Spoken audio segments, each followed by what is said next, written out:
Take a look behind the curtain with a real whistleblower and American patriot. Prepare to embrace the uncomfortable truth because this program has no time for comforting lies. Here is civil liberties enthusiast, Second Amendment defender, and recovering FBI agent Kyle Seraphin.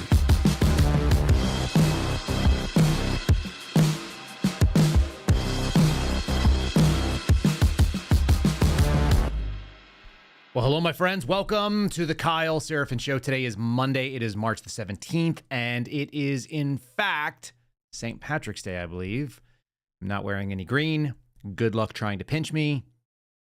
I'm not coming outside. No, I had this weekend to move more of my stuff, and it gave me another opportunity to reflect on the blessing. Yes, the blessing of moving 4 times in 4 years. One of them is to, again, acknowledge that I have more physical things than probably most kings have ever had in the history of humanity. I just lack all of the servants and slaves to carry all my stuff. So, you know, that's kind of a thing. My children are not of age, so I get to carry it myself. It's a good reminder that as we move through the world, that we are responsible for our own things. The other thing it reminded me of is that this is the 4th time that I've had to move because I lost a government job. And that's a good reminder for those that are out there in the government space right now that are crying about losing their jobs. Look, you're not assured employment, and you're certainly not insured or assured employment on the federal government's dime. That's just my take on it. We're going to go over it. There are some stories we're going to get into. Stories include potential civil rights violations going on at the local level. This has to do with some of the policies of DOE, the Department of Education. We're going to talk about the Voice of America, which, as far as I can tell, was just not just a bed of American propaganda, but also a foreign influence. It was a really weird animal, and I had a little bit of a overlap. I worked a case over there. Can't talk about the specifics of it, but I can tell you that it seems like it was full of counterintelligence investigations and people that were loyal to foreign governments, a lot like the State Department. So we'll talk about that a bit. CNN pushing fear, and amusingly, I saw that one of the lead headlines before they updated, I think they must have updated at like 7 o'clock or 8 o'clock Eastern time. But as they updated, they dropped off the piece that said Democrats are polling at record lows, which is to say that CNN is polling at record lows. That was somewhat interesting to me. The White House has decided to ignore. Did they ignore? Are we actually following this correctly? Potentially the orders of a judge to turn around and save the deportation of Venezuelan criminal gang members. That's pretty fun. And Donald Trump is asking for people to return to a revolution of common sense. Bill Maher has picked this up and talked about it. I've got a couple little clips from that as well. For some reason, people in the chat are very excited about my beard. Why are you guys so excited about the beard? I do not know. We're letting it grow because my trimmers are all in a box somewhere and I couldn't find them. And why not? You know, I remember watching the, this is a total aside. You guys got me derailed here, but there's a part in the Terminal List. You guys remember this? It's the Jack Carr book that was made into a series on Amazon. It's actually really, really good. And the Terminal List, at some point in time, you've got this Navy SEAL who decides to go on this, vendetta killings, but he starts off shaved and in garrison. And then as he gets deeper and deeper into his quest for vengeance, he becomes more and more unruly and unkempt beard. And according to Jack Carr, when they were producing the series, they wanted to make it look like more and more that he was like the insurgents that he used to fight. And so maybe this is my insurgent beard. I can't tell you for sure. All right. As we continue the fight, we're going to say thanks to the folks over at Patriot Mobile, who fund our fight and keep us in this experience and this new life that I'm living. I'm very appreciative of them. And if you guys are interested in picking up the fight when it comes to paying your mobile bill, you can do so by going to patriotmobile.com/KSS. That's Kilo Sierra Sierra. While we may have won an election, the fight to restore the great nation has only begun. And now is time you can take a stand. And you can do so with Patriot Mobile, who's leading the charge as America's only Christian conservative wireless provider. Patriot Mobile offers a way to vote with your wallet without compromising on quality or convenience. Patriot Mobile isn't just about exceptional cell phone service. It's a call to action to defend your rights and your freedoms. With Patriot Mobile, you can get outstanding nationwide coverage because they operate on all 3 of the major wireless networks.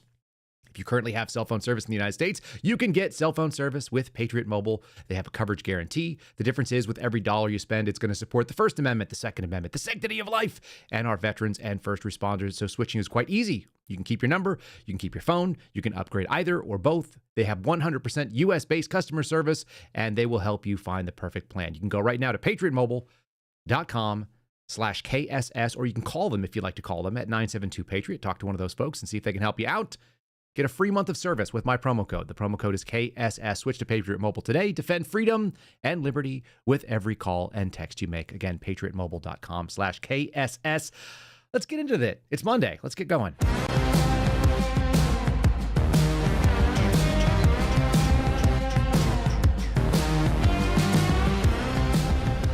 Yep. All right, so here's where we're going to start. It's going to start with the grocery store. These are the promises made. Promises kept, you think? What do we think here? This is CNN. Again, record low polls. They're not going to talk about that now. For some reason, it's disappeared. But even good news about the economy is bad news now. So saith the folks at CNN. I intermittently decide whether or not I'm even going to go back to their website to go look to see what they're saying. It is worth hearing it. What you're seeing on the screen right now is a couple of ladies that are filling up their grocery carts. They look like suburban ladies.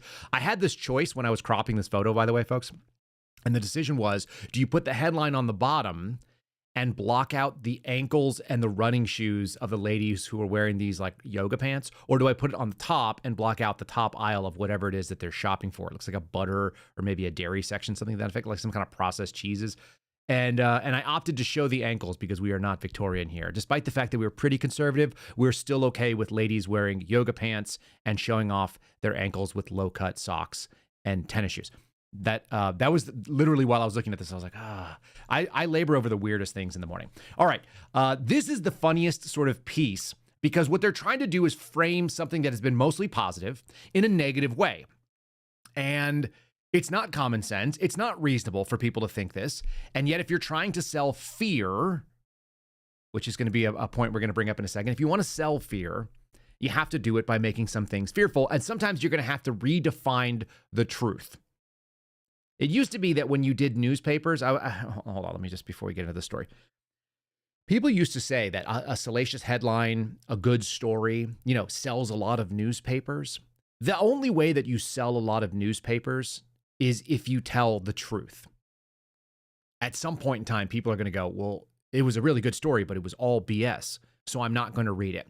If we're being honest about what news programs are, what commentary programs like what we're doing here, what CNN does, what ABC does, what all of these news 24/7 TV programs, the entire purpose of them is to sell advertising. If you guys don't know how this works, this is the business model. The business model is you generate an audience. We're doing that here. We generate an audience and we present to them something that is of value to them. Hopefully, either insight or access to true information, or both.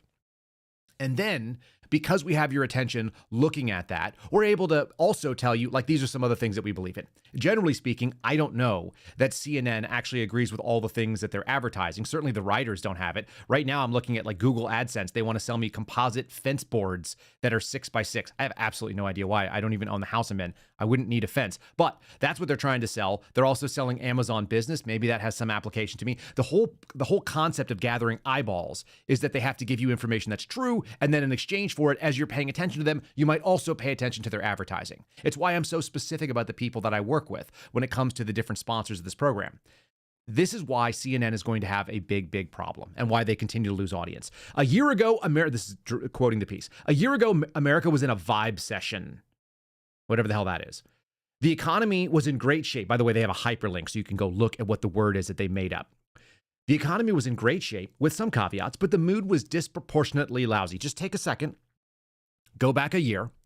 I want you to be at the beginning of 2024 as we were walking into sort of the last year or the final expose of Biden. Was everything great? Is that the argument? That's a hell of an argument to be making. Today, the vibe and the economy appear to be aligning, just not in a good way. Vibe check 2025. Whoever writes these should be fired. This is not academic. This is not intellectual. This is not accurate. Consumers who powered the country through the worst of the COVID. This is such a strange take. The consumers who powered the economy through the worst of the COVID-19 recession are now crying uncle. The sentiment is the lowest that it's been since 2022 under Biden, where the annual inflation climbed above 9% under Biden, and the S&P 500 tumbled more than 19% under Biden. Home construction is currently down. Under Trump, we are now almost 2 months into Trump's term here. Consumer spending, the biggest driver of economic growth, fell in January for the first time in 2 years. Do you think it's because people are out of money because of the 9% inflation? Is that possible? Is it because people are being kind of conservative about what they want to spend because they're kind of looking and seeing and making an assessment? Is it because it's the beginning of the year and consumer spending almost always goes down after the end of a fiscal year? Do you guys know that this is the trend? You don't start seeing spending in January? Okay, anyhow. They're talking about the economy contracting by 2.4% this quarter. Airlines and major retailers like Target and Walmart say shoppers are pulling back like they do every year. And amidst all of that, the financial markets are freaking out, their actual words, freaking out, because the White House's ever-shifting tariff policy threatening to take a sledgehammer to the economy. And so, therefore, I didn't mean to not have this up. There's the lady, so you can check out the middle-aged women's ankles. And so, therefore, everyone is in a climate and has an index, I kid you not, of extreme fear. This is an entire article where they go between the two possibilities that are driving the economy. Are you ready for this? Because this is truly wild to me. It can be greed or fear. Those are the only two options. If you had to choose, what's driving your behavior, greed or fear? What would you like to do? I don't get it. I don't understand how you could make the argument that those are the only two things that are driving the economy or the markets. But this is a regular index that CNN puts out there because they are so fixated. They have decided there are only two possibilities, greed and fear. None of them are good. And that's how they're going to present the argument. Here's Hakeem Jeffries saying that they've got Republicans on the ropes. And then we're going to go and debunk a little bit of it too. But again, remember, it's either greed or fear. Neither of them are good. This is how the economy is driven. Kind of like they almost hate capitalism, the free markets, and people doing, I don't know, voluntary commerce with their own dollars. They hate that. They'd rather the government come and just issue to you. Here's Hakeem Jeffries claiming Republicans are bad at everything, and so they have a mandate. Again, remember, historical low polling numbers coming out right now for Democrats. So he even it doesn't even look like he believes what he's saying right here. We have the Republicans on the run on three different issues. We have them on the run with respect to the economy. Donald Trump and House Republicans promised that they were going to lower the high cost of living. But instead, costs haven't gone down. They've gone up. Inflation is going up. Why? Because Donald Trump and Republicans haven't been focused on doing anything to lower the high cost of living. Not a single bill, not a single executive action, not a single administrative order. We, as House Democrats, have to make sure we forcefully make the case to everyday Americans that we are trying to build an affordable economy. We know that costs are too high, and we know that people are struggling to live paycheck to paycheck, and that should never happen in the wealthiest country in the history of the world. We got to hold the line as it relates to the economic narrative, and we see that Trump's poll numbers are collapsing in that regard.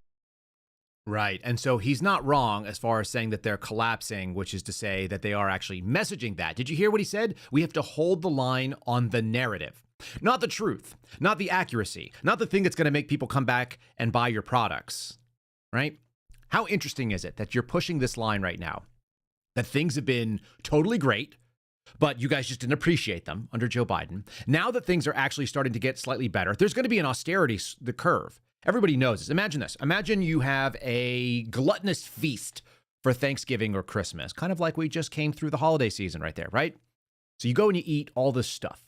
The next day, you're feeling kind of slumped, and you might actually have to go and decide, you know what? I'm kind of a fat piece of garbage, and I'm going to get my life together. I'm going to have a New Year's resolution, kind of like a new person in the White House. I'm going to have this change.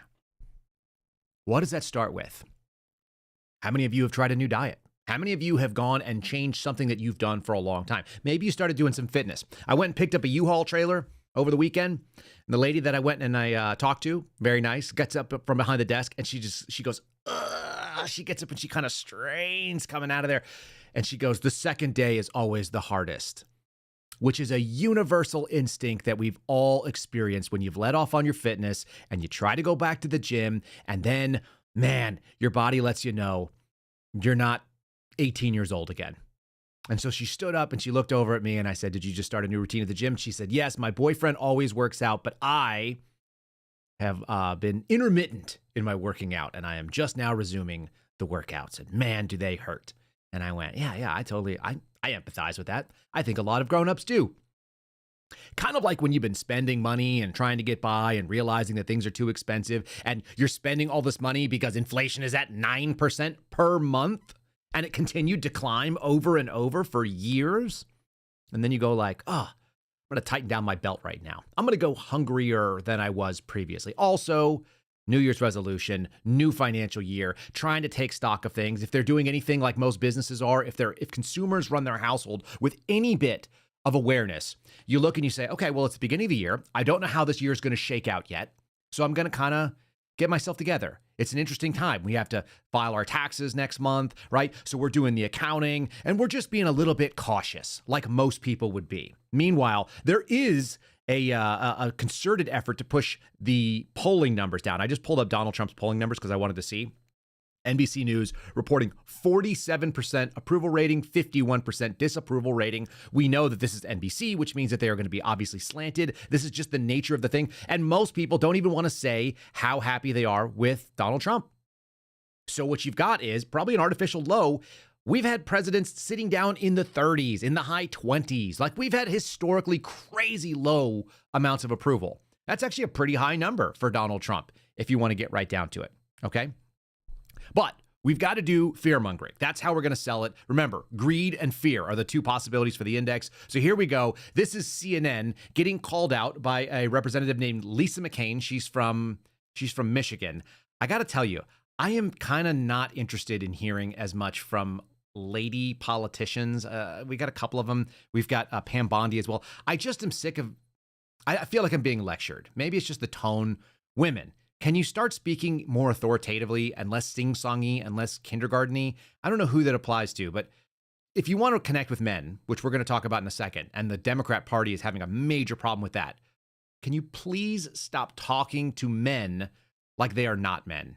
I always bring this experience up when I was 19. I literally quit a job because a woman tried to talk to me like I was in kindergarten. It's like, nope, I'm only 19. I'm still kind of a boy, but like I'm more of a man than that. I'm not going to listen to you and I'm out of here. I don't need this job. Anyway, here's Lisa McClain saying correct things in a voice that I'm like, I'm not into it. Here we go. All you need to do is turn on the TV. Look at your show. It's nothing but fear mongering. That's all the Democrats do.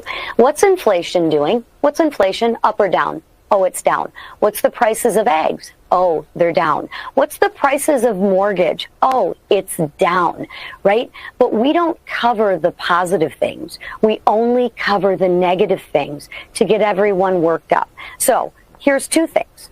This could be a potential problem, but it actually could be a potential long-term solution. But when you don't want to cover the other half, and all you talk about is the one half, of course that's what you're going to hear. I would prefer to give both sides of the story. That's what real news people used to do, is they would give both sides of the story. So one side of the story is, yes, potentially on the short term, listen, tariffs could cause us some discomfort, no question. But let's take a look at the long term. Do you think there's any benefits to the long term? I can share with you that there are benefits to the long term if we can get. I just don't know if I can listen to any more of it. Just lay out the argument. Come at it a little bit more aggressively, please. Yeah, seriously. The messenger is really important, especially on things like that. You know what is weird? The contrast of that lady talking and then the CNN host whose name I don't know. But you know who he looks like to me? He looks like Dmitry Daskalakis. And I saw that before I put this clip on. Daskalakis was the guy that was wearing like the satanic pentagram. He has all the tattoos and crazy stuff. And he was the gay whatever advisor to the Biden administration that came in wearing all the leather, and he wanted to push forward like all kinds of transgender nonsense. We're going to talk about transgender nonsense a little bit today. So some of that, I don't know. It didn't do it for me. It's too close to stuff like this. Here's what Randi Weingarten. I'm just going to give you like a compilation. This is the other side. I mean, she's infinitely more attractive, and the packaging is better than this, but it's still not a great voice. I actually excluded a cut from Carrie Lake, who also was kind of doing that take. And I like Carrie Lake as a person. She seems wonderful. But some of this stuff is just, it's grating. There's a better way to message it. Anyway, this at least it's not as bad as this. Like if you want to sell a message really terribly, do this or have Jane Fonda do your messaging. Again, you're never going to get men on board. You can get men to listen to that because we're kind of used to being lectured a little bit, just in different parts of our life, but not. You can't get Randi Weingarten to lecture me. Like I'm walking out of this room, and here she is making the claim. She's spitting mad because we're talking about trying to make the government more efficient. Some of the things she says in here are actually very revealing. It's not just about the losses. It's like how they're going to message these pieces. And this is going to cry about government jobs. Again, I kind of let off with this. So enjoy this. Randi Weingarten, who makes $500,000 a year, by the way, like basically just lobbying people in Congress. Notice when she says we fight us in Congress. I just want you to kind of tune into some of the things. Again, that narrative piece, sometimes they drop a little bit of the curtain as they're talking. And when they cut half the people, it's like evisceration by 1,000 cuts. Yeah. So you want to do this? Have the fight with us in Congress. Let's make sure we get the issues out there. I'm so mad. I'm spitting mad about this because it's hurting the people who can't vote. Children don't vote. Let's not take away their opportunity. Yeah, I know children can't vote. God, you guys were trying so hard to make that happen. I love that our chat is like now worried about it. Like, does Kyle hate women? No, I don't hate women. I'm raising 3 of them. And I'm married to one of them. I love women. I just don't like being lectured. Certainly not by people who talk in sing-songy voices. I just want people to be serious. I want serious people to do serious things. I want them to present information that is accurate, and I want them to do so in authoritative manners. That's not real hard to do. 3 claims about what the Department of Education is and what it really does.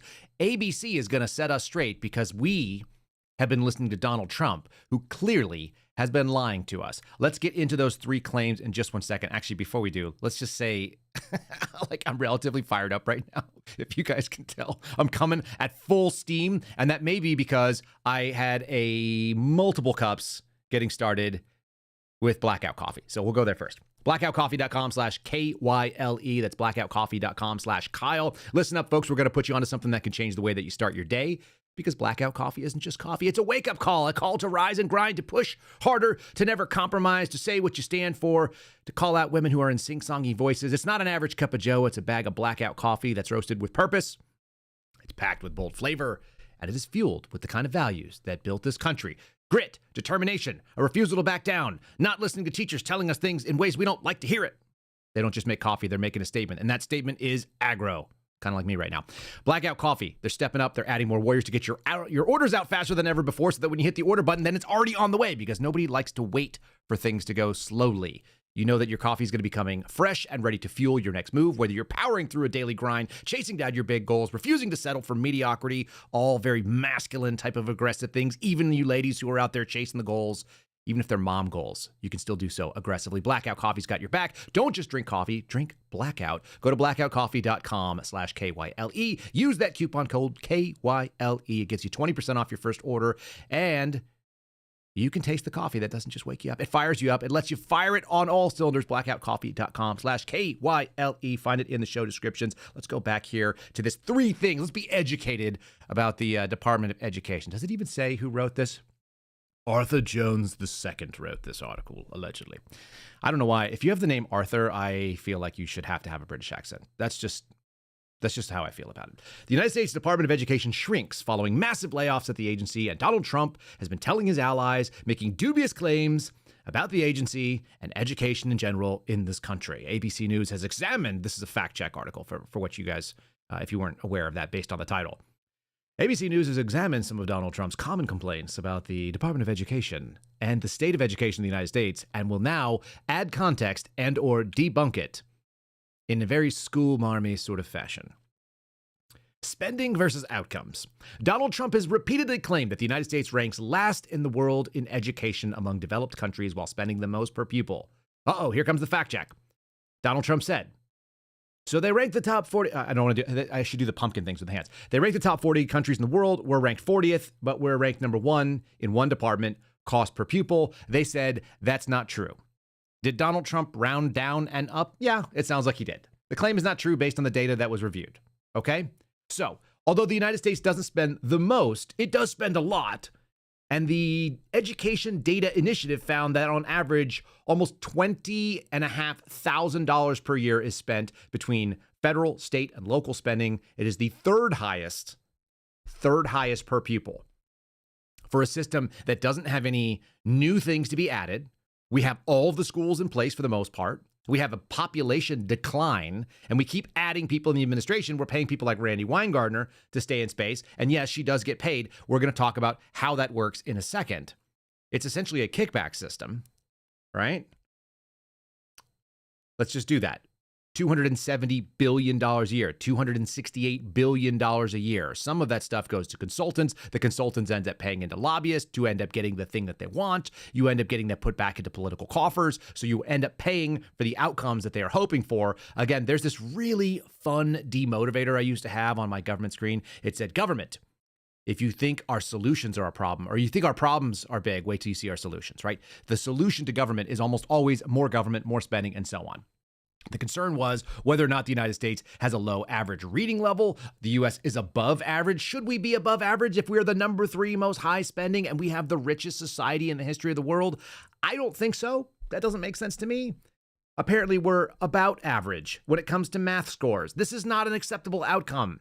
And that actually goes back to a time when America used to aspire to think that education was the gateway to the middle class from the lower classes and the gateway to wealth and to profitability for people who wanted to see something change. There was a change in this country. And this brought me to a little clip that I pulled off Bill Maher's website, or not his website, his program. He's sitting and talking to Batya Ungar-Sargon. She's talking about the GDP and the middle class and why people who are in that Gen X category, why they kind of sat it out because things used to be pretty good. This is that nostalgic Make America Great Again attitude. All of this stuff, they basically, they round errors. They take Donald Trump seriously and not, or they take him literally and not seriously in this article, these 3 claims about the DOE. What they don't debunk is that we are spending a ton of money and not getting the best outcomes. And there was a time when we actually tried to go towards outcomes. We did want to see people progress and get a better, like all Americans, whether you had one or another political beliefs. It didn't have anything to do with that. It had to do with the fact that you lived in this country, you believed in the values of this country, and the values were like sort of hard work equals success. And there's no place you can see that better than when you are actually working in a manufacturing job, whether it be a blue collar, a no collar job. If you're out there using your hands to create, oftentimes, just dropped our little, drop something on the desk. If you're out there and you're using your hands to create something from nothing, you can actually bring yourself into a higher standard of living. This is kind of why everyone sort of has this nostalgic feeling about bringing manufacturing jobs back. It's not about the manufacturing jobs. It's about the outcome from that. And so Bill Maher is going to kind of roast this lady a little bit and then is basically silenced completely because the numbers bear out that when you used to have people create things, they were actually able to do the thing that we always talk about, bootstrapping, pull yourself up by, comes through manufacturing. It's when the middle class and the lower class, the working class, has the ability to actually enter that largest piece, and they hold the biggest sort of economic force and engine. Listen to this real quick. I want to answer the question about manufacturing in the 70s. Oh, I don't blame you. I'll go back to that, too.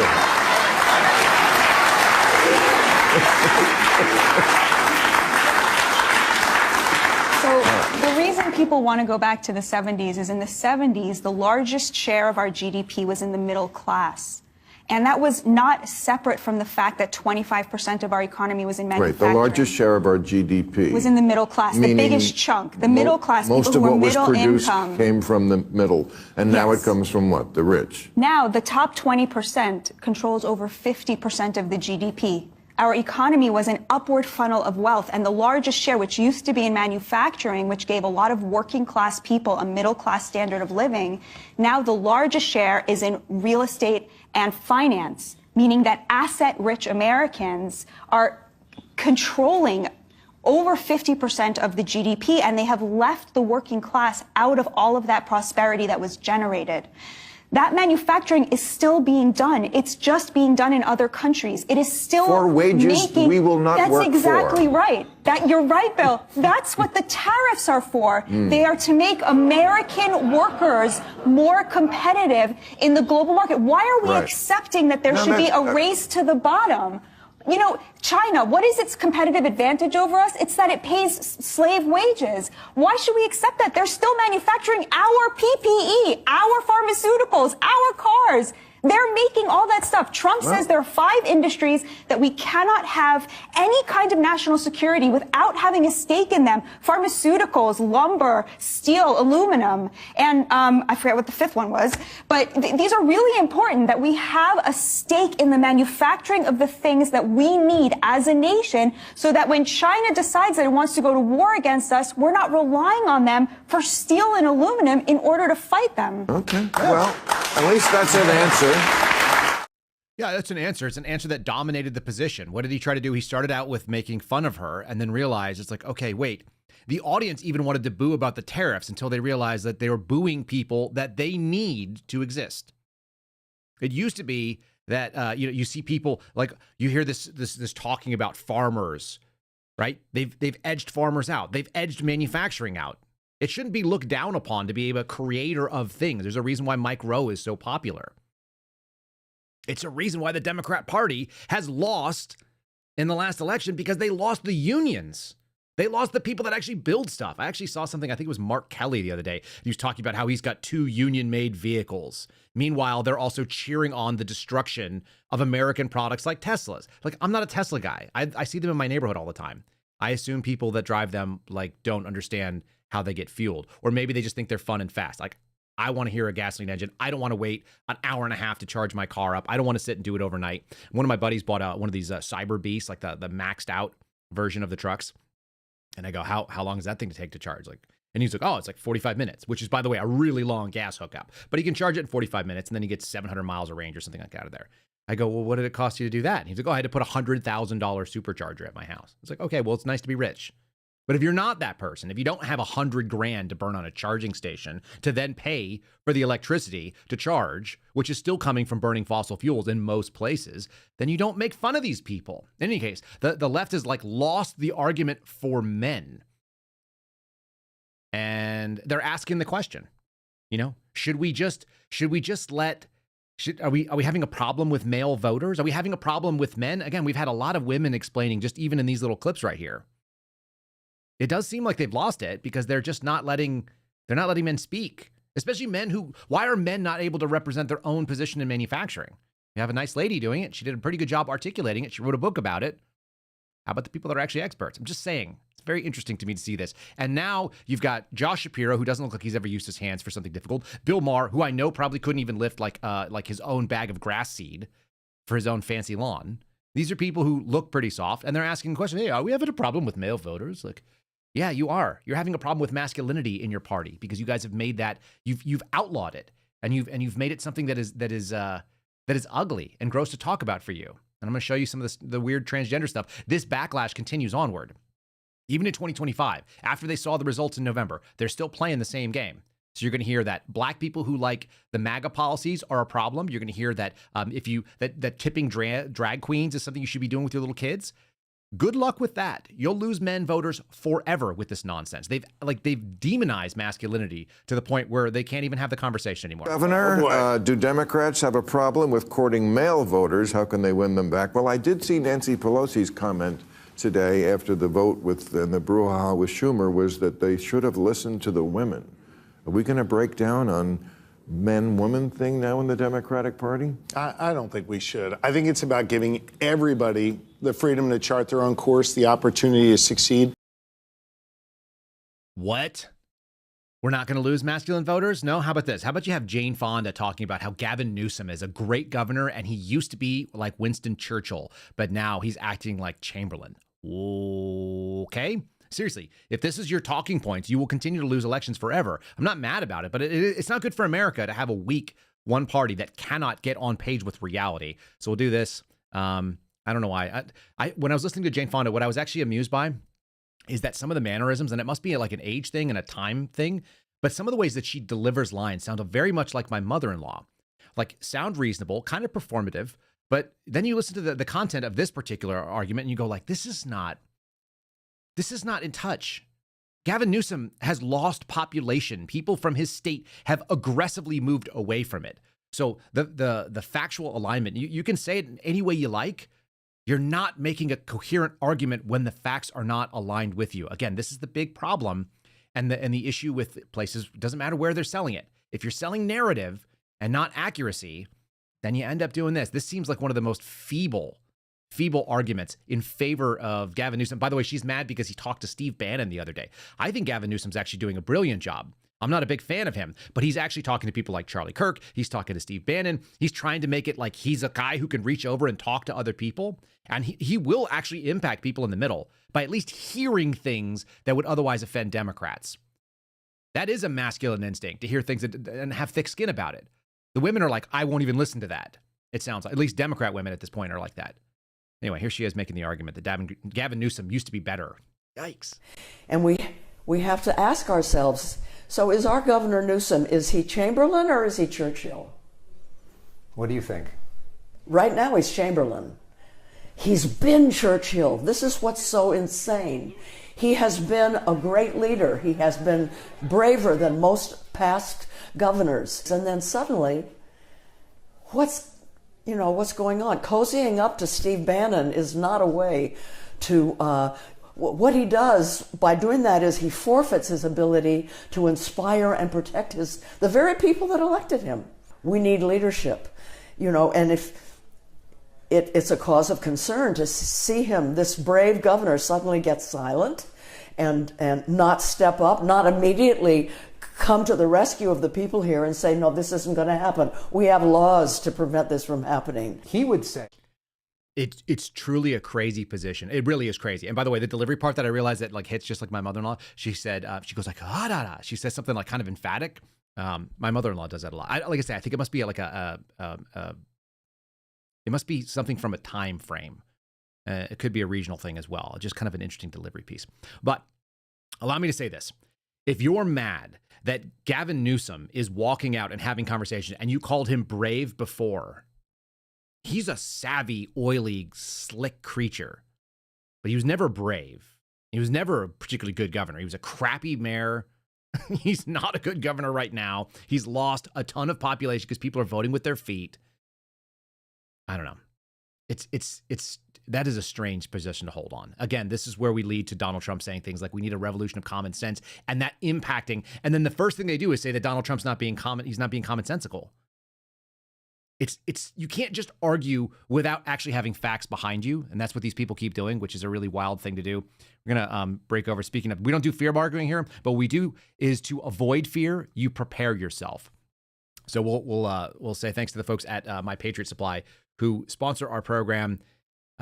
Again, it's not fear mongering to be prepared. Actually, I think it does the opposite of what fear does. When you prepare, you don't have to worry nearly as much. You've seen it before. If the disaster strikes, grocery stores can go empty overnight, especially if you're in California. The worst time to prepare is during the aftermath, after something bad has already happened. It's already too late by then. So smart Americans have been trusting My Patriot Supply to help them prepare before a crisis comes. And now you can do that. They're making it easier than ever. This is actually a really good deal. I like the way this comes out. It's a 4-week emergency food kit. You can get it today, and then it comes with an additional 4 72-hour food kits completely free. It's almost 2 weeks of bonus meals. The key for the 72-hour kits is you can throw them in places that you might be. So you can put them in a vehicle, you can put them in a go bag, you can put them in a stash place if you have somewhere that you might do like an intermediate stop. I like that. I like the idea of diversifying. I do the same thing with my firearms, little caches in different places. Each of these kits is going to have over 2,000 calories per day. They're easy to prepare. The meals can last for up up to 25 years. That gives you peace of mind. You don't have to use them right away. Or you can practice with them. You can take the 72-hour kit and just go on like a hiking trip or something. No last-minute panic, no empty shelves.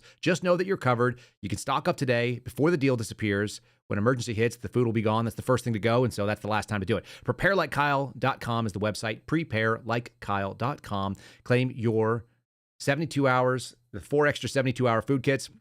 Again, it's 12 days of free food along with the month you get there. Preparelikekyle.com. Can I give you guys another fun little clip? This actually makes a lot of sense to me. Although their analysis is wrong, but they're spot on with saying what the issue is. The issue is a revolution of common sense, that we should build things here, that we should be aware that government is not the solution to the problem. In fact, oftentimes it is the problem. I've actually got a hilarious little story that said if Donald Trump continues to lay off certain people, the dams that they expect might actually fail. Well, if they were doing their damn job, if they were doing their damn jobs, they wouldn't worry about things failing because everything would be up to code or up to snuff right now. The fact of the matter is government does a crap job of it. It does just enough to get by, which is always the argument, which is why you see fraud and waste and abuse and laziness and all of the worst sort of instincts, as opposed to when you work in, let's say, the manufacturing world, where they can actually look down and say, how productive are you as an employee? What do you produce and how much of it turns into a profit for this company?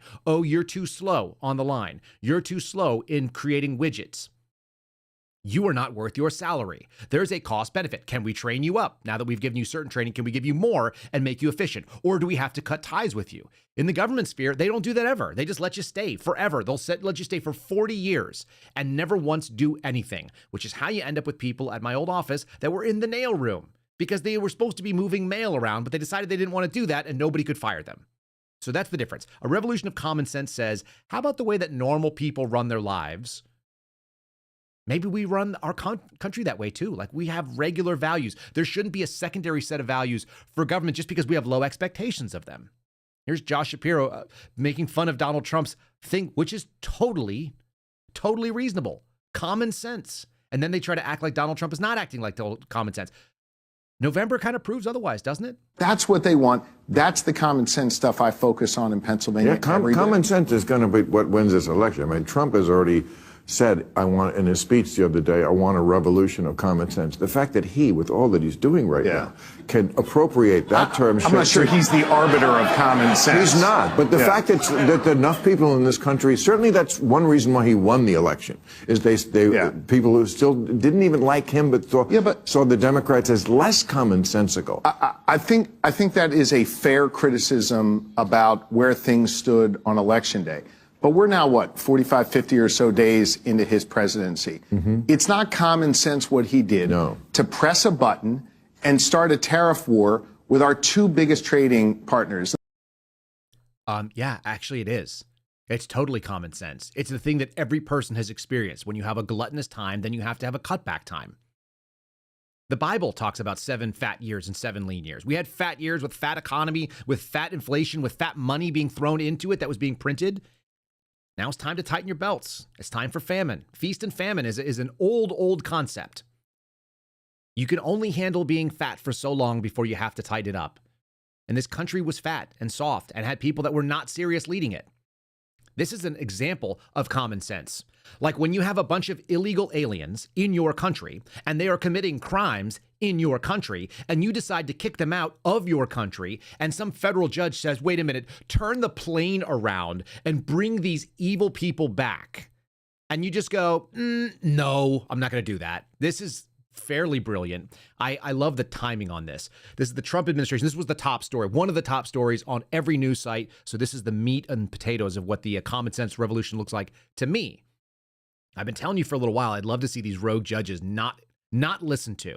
And the best thing that they're doing is the Trump administration, and I'm crediting Stephen Miller here because that's what everyone seems to think is involved. Stephen Miller is just going like, oh, sorry, it's a national security problem. We can't turn these guys around. Trump administration ignores judge's order to turn deportation planes around. Do you know how crazy it is to try to say you've got a plane full of dangerous and violent people and we're going to have to stop them from being exported from the nation? The Trump administration, this is the constitutional crisis again, of course, because he didn't listen to some federal judge who's in a small district of D.C. Okay. The Trump administration made a calculated decision to ignore the judge's directive to turn 2 flights containing hundreds of illegal, alleged Venezuelan gang members. By the way, I called them Trens de Aragua.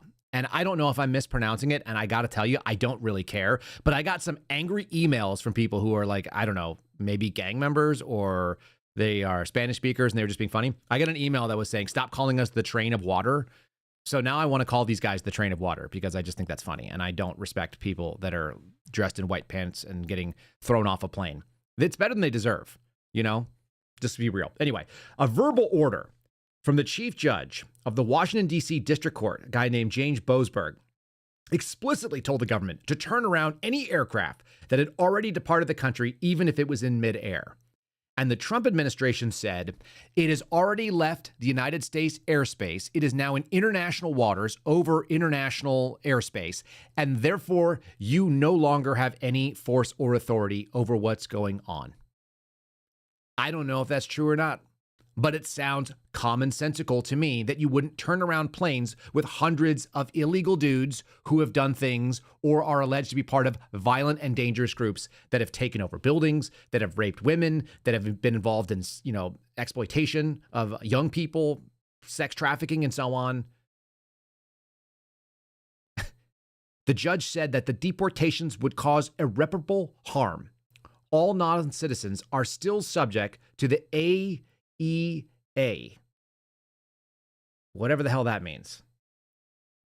And so he put a temporary restraining order on them, and they said too late. This is the visuals of what that looked like. I'm going to play a little bit of the sound clip here, and then we'll just kind of watch it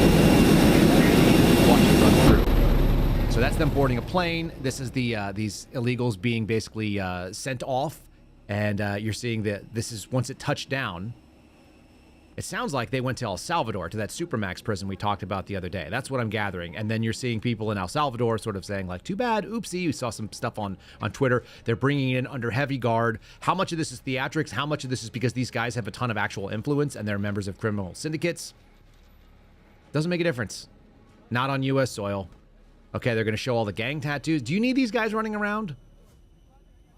If you want to talk about a revolution of common sense, a revolution of common sense looks like you don't belong here because you're a threat to our children. And we hold our children and the women of this country in higher regard, not the ones that are lecturing us, the ones that just want to be left alone and not have these illegal turds come after them, that they shouldn't have to worry about it when they're out on a jog.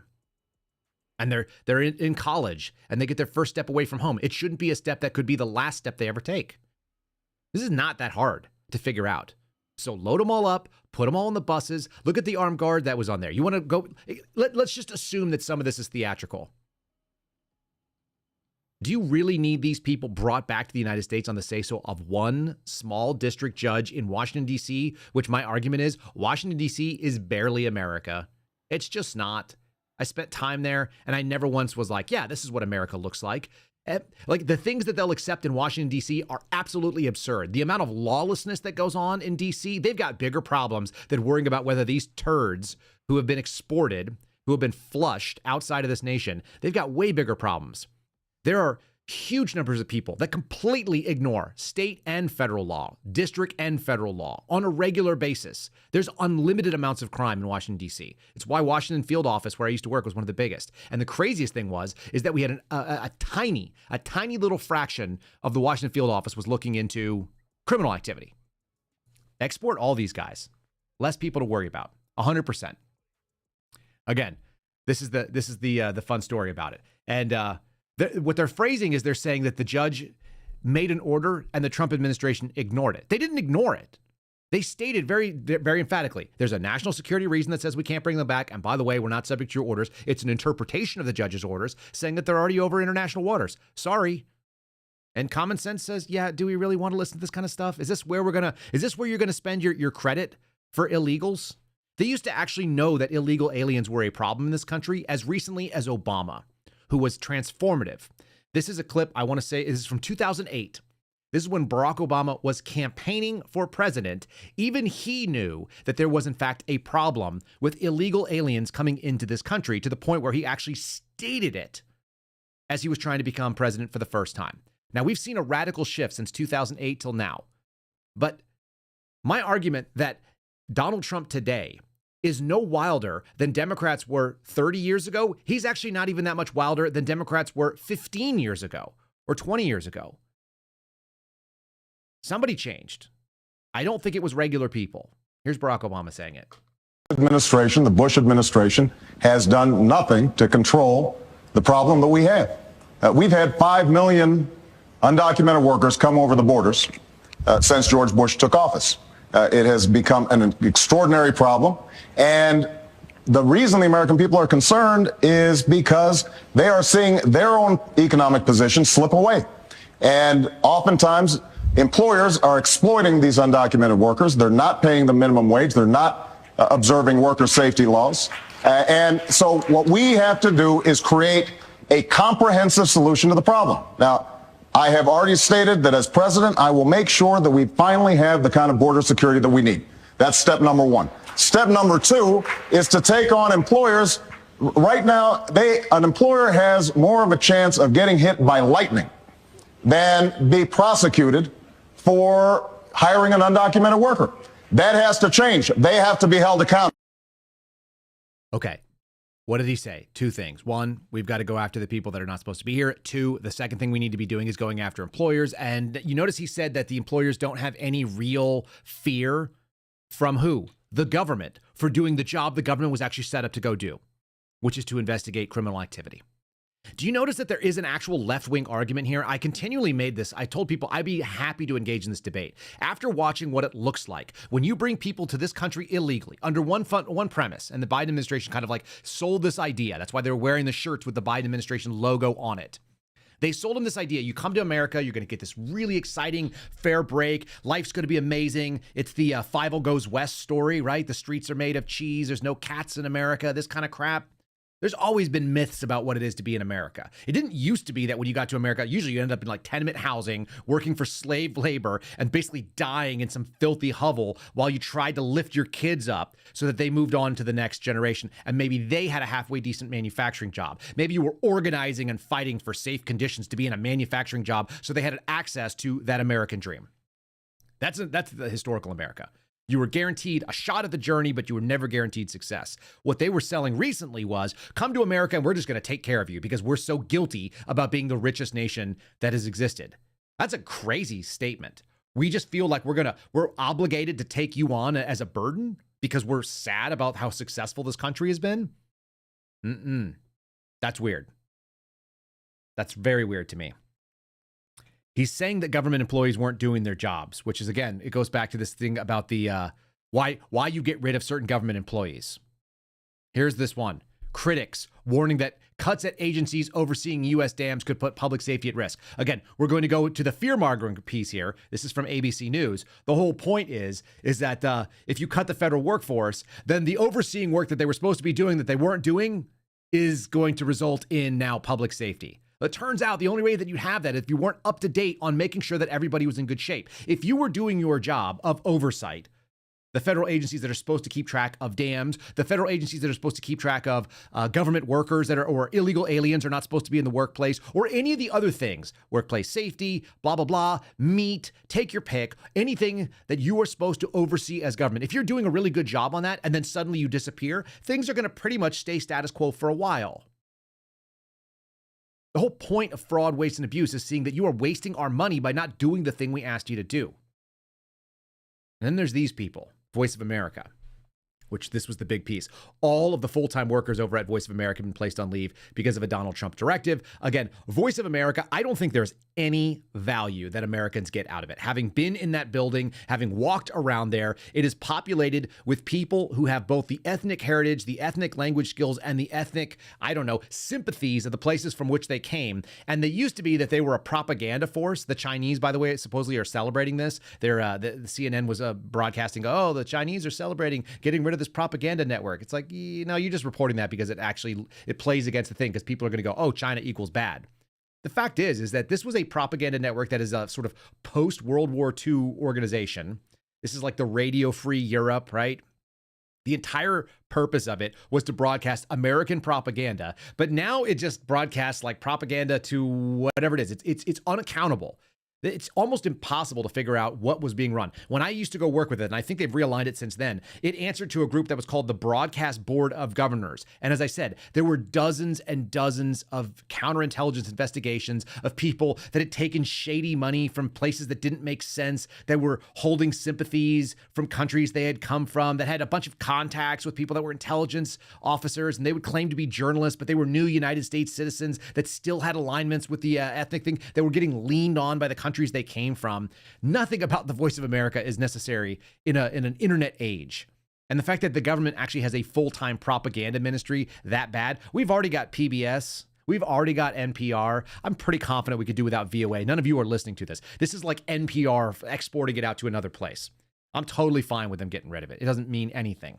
Because if you listen to any of those things like NPR, if you ever listen to any of the sort of stuff that we just mentioned, if you listen to those propaganda networks, what are they telling you? They're telling you the craziest possible things, and they're telling like the world that Americans don't even understand basic things like what men and women are. I used to do that as a regular basis. I would listen to NPR and then determine, based on the percentage of stories being covered around the world, what percentage they believe are transgender people in the world. And it's like 60% of their stories are transgender focused. How about a common sense revolution where you sign an executive order saying men are men and women are women? This is very straightforward. And then you end up with this story. This is coming from Redux, feminist news and opinions. They are definitely not people that I probably agree with most of the time, but they continue to cover down on this thing, the transgender issue, which is an affront to women.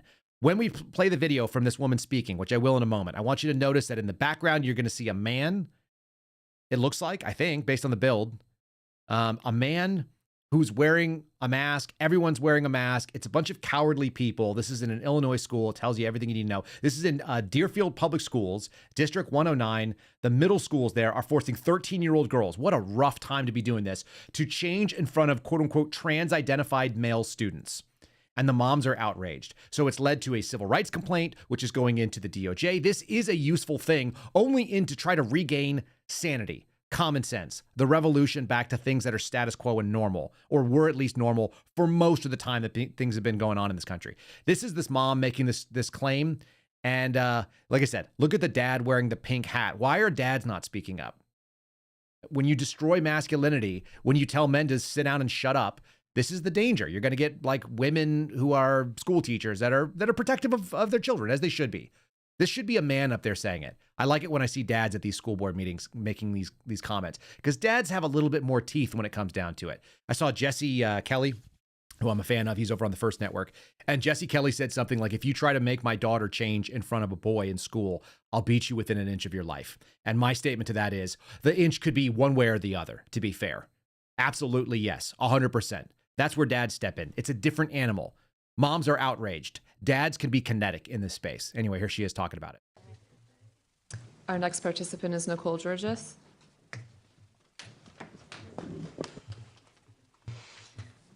Hello, my name is Nicole Georges, and I'm here to demand that the locker rooms and bathrooms at District 109 be designated as biological male and biological female, as there already is a gender-neutral option. The girls want their locker rooms and bathrooms back. They want their privacy back. This is why I'm here tonight. My 13-year-old daughter's well-being and mental health and privacy is at stake. This nightmare began on February 5th when my daughter was using the girls' bathroom and was stunned that a biological male student was using it as well. She came home frightened and was extremely upset. I asked her to talk with her teachers and find out more information. She was told by the administration that a student can use the bathroom as well as a female locker room because they now identify as female. I was sent an email to the teachers involved and received a call from Principal Wegley. He verbally reiterated that under Joanna Ford's direction and their legal counsel that the student could use both the locker room and bathroom. I expressed that the school was in clear violation of federal policy. The Trump administration issued an executive order restricting biological males from participating in sports and accessing female locker rooms. That day, I filed a civil rights complaint on behalf of my daughter with the Department of Justice. It has now been referred to the Department of Education. A federal complaint has been filed with the district to protect the students. The situation went from bad to worse. A few days later, the male student was present in the girls' locker room. Feeling violated, the girls made the choice to not change into their PE clothes with a biological male student present. The next day, Assistant Principal Kathy Van Treese pulled the girls into their office, questioning them. The same day... All right. We get it more and more to the story. If you guys want, I'll post this over at kyleseraphin.com. You guys can find that. I'm seeing the chat over here asking if I'm shadow banned. Yeah, of course we're shadow banned. That's just how it works, guys. But that's okay. We're sharing information. We're going to get it out there. It gets bigger by you guys sharing it and pushing it out there. So while we're got your attention for that, go to rumble.com/KyleSeraphin. You can watch us on YouTube. It's at Kyle Seraphin on X. You can share the show anywhere you like. You can also find us and support us directly at Locals, which is going to be kyleseraphin.com. That'll take you to our link there. Or share it on Spotify. If you're sick of seeing pop-up ads after the fact, you can get audio and video there. It's also available on Apple and iTunes and iHeartRadio and so on. Listen, this woman talking about this, it made me start thinking. And my wife has just texted me and says she thinks that the quote-unquote dad standing in the corner with the pink hat on might be a transgender person. I don't know. There is one dude sitting there. He's still sitting up in the front row, and he's not talking. And he should be the one out there saying it. Where's the dad for that girl that's outraged? It occurred to me that we've let these crazy ladies run things for so long that they think it's normal. And we're not getting rid of it. There are plenty of states where this is going to continue to double down. California is one, but imagine Wisconsin. I've got a piece from the Diversity, Equity, and Inclusion Committee from February of this year, like 1 month into Donald Trump's term, in the city of Oshkosh. Okay? I get it that urban areas have become lefty strongholds. Essentially, though, they're abusive to the people that used to vote for them. It used to be that the left held on to these urban areas because these urban areas were manufacturing cores. And you might need a little bit more government. And the government, obviously, is the fit. Like, governments are fans of Democrats. Democrats are fans of government. You might need a little bit more government when you live in close proximity to people. This is actually not terrible. It's not terrible to have a left and a right in this country where some people in the urban areas are going, hey, we need a little bit more supervision because we're closer to each other. And we want to outsource violence and retribution. We want to outsource justice and so on. But when that government starts being predatory and crazy and doing this kind of thing, then you realize like, okay, got it. No. We can't be doing this anymore. We cannot have this. It's bad for them. It's bad for us. Listen to this insane take from a mom who's basically claiming my 3-year-old loves drag queens. You should lose your kids over this. That's actually what Child Protective Services is supposed to be for. My, at the time, 3-year-old had such a good time tipping the drag queens and the other drag performers. He kept going, so pretty, and like holding out the dollars. He was so excited. So I'm sure that he won't be able to wait again this year. So thank you so much for making it not just a fun event, but a fun event for everyone in your family. It's much appreciated. Absolutely. Since the beginning, it's always been very important to us that this event is accessible for everybody, and that includes being free entry. At most, one day we might ask for a donation, but we'll never turn someone away for a ticket price. Just stop. Common sense revolution. It is needed. And I started wondering, like, where do these people come from? How long have they been out there? Is there another way? Steve Friend calls them, like I said, we made the argument on Friday. The worst people in America are white men that are pretending to be white liberal women. And then he said, no, it's the women that support them. I can't tell which. I realize that it goes back to a thing after listening to this little guy. Here's the argument, a little bit of swearing in it, that this goes back to Paris Hilton, that trans kids are just the new doggy in a handbag. Tell me if this hits home with you, and then we'll go ahead and wrap this thing up. Got some other stories, but we'll play them again tomorrow. Doggy in a handbag. Yes? Is that what we're seeing here with the transgender kid? It's just the new hot thing to have? See, there's these class of ladies that used to carry around fucking like little bitty dogs in a bag, kind of like, what was her name? Paris Hilton. There's like dog in a bag complex, right? So then like everybody had fancy bag. Then they got fancy bag with a small dog.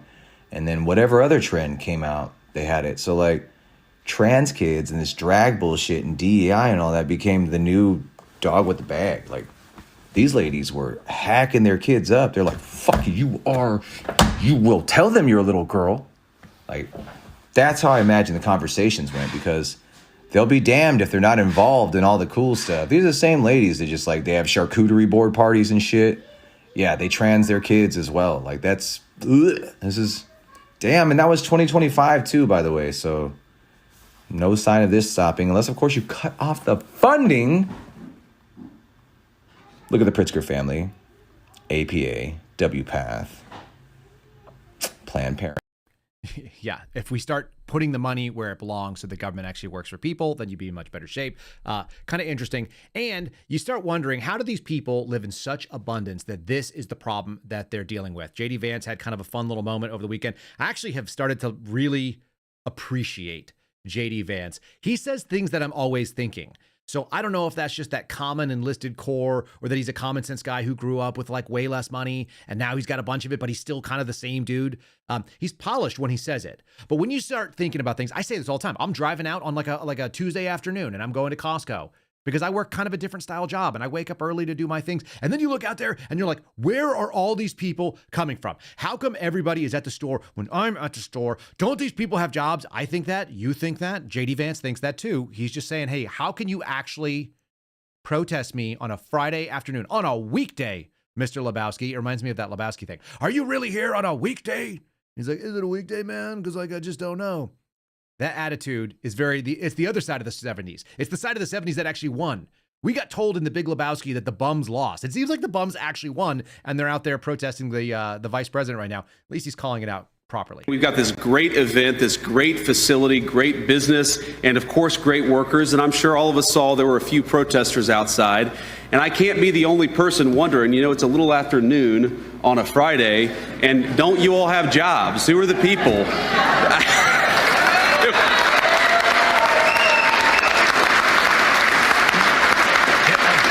And I think that's one of the reasons why we've got to rebuild American manufacturing and support great companies like Vantage Plastics, because we want those people to get off the streets and back to work. It'd be good for them and it'd be good for everybody else too.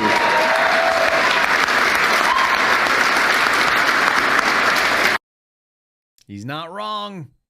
If you got work to do, you don't have time to be crying about stupid things. You don't have time to worry about your gender if you are too busy and too tired. I remember being in the military, getting up every single morning, PTing my face off for 12 hours worth of physicality. And by the time I went to sleep, I didn't even have time to wonder what I was going to do in the morning. I set my alarm, my head hit the pillow, and I was asleep within 60 seconds. It was a joke when I first started dating my wife. She'd see me go to sleep and she would come and wake me up. She'd be like, hey, and I would go, oh, do I have to get back up to go? Because you're 100% busy. There is a freedom in that. And I think J.D. Vance is honing in on that. That's when America actually was really great, when people were working so hard that they didn't have time to worry about bullshit like this. And there's no other way to call it. It just is what it is. All right, tomorrow we're going to talk about, did the FBI win the standoff with Pam Bondi? Pam Bondi talking about Epstein files, some of this stuff. I'm going to go out with a palate cleanse that's kind of a little bit different. It's more of a content palate cleanse. This is my favorite. This is Scott Jennings destroying libs, using their own words, talking about how racist everything was, and him giving a big heartfelt thank you to Chuck Schumer, who, remember, they have none of the principles that they always claim they have. The minute that it is in their own best interest, they immediately will reverse on it, because initially the claim is that the filibuster was very, very bad and racist. And then Chuck Schumer defeated a filibuster in order to pass this government. The government will stay open, much to my chagrin. And here is just kind of a little fun snark, and Jake Tapper trying to cover down on it. It's just, that's my amusing take as we start this week. First of all, I just want to say I'm grateful for Chuck Schumer today. He helped defeat a racist Jim Crow filibuster in the Senate.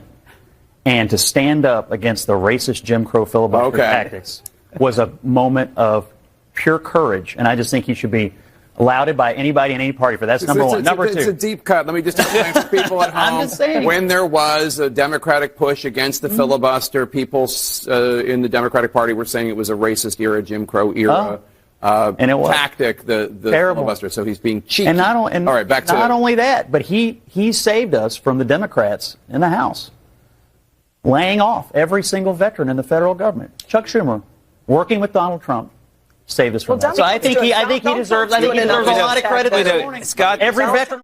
They all just go and just start like, rah, rah, rah, rah, rah, rah, rah. Yeah. When you make them try to do that, when you get all the hens clucking at you, which is my favorite expression, by the way, and very, very offensive. Whenever you get the hens clucking at you, you know you're doing something right. All right. So thanks for doing that, Scott Jennings, for leading us out. We're going to have a fun week. I've got a song tomorrow that you guys are going to want to hear about how many Fs you have left to give, and I'll just save it for you. It's in my head still. So until then, have a great day. Have a great kickoff to your week. God bless you, and we'll see you again tomorrow. Make sure you share the show. Thanks for listening to The Kyle Seraphin Show, streamed live weekdays on rumble.com/Kyle Seraphin. Follow Kyle on Twitter, Truth Social, and Instagram at Kyle Seraphin.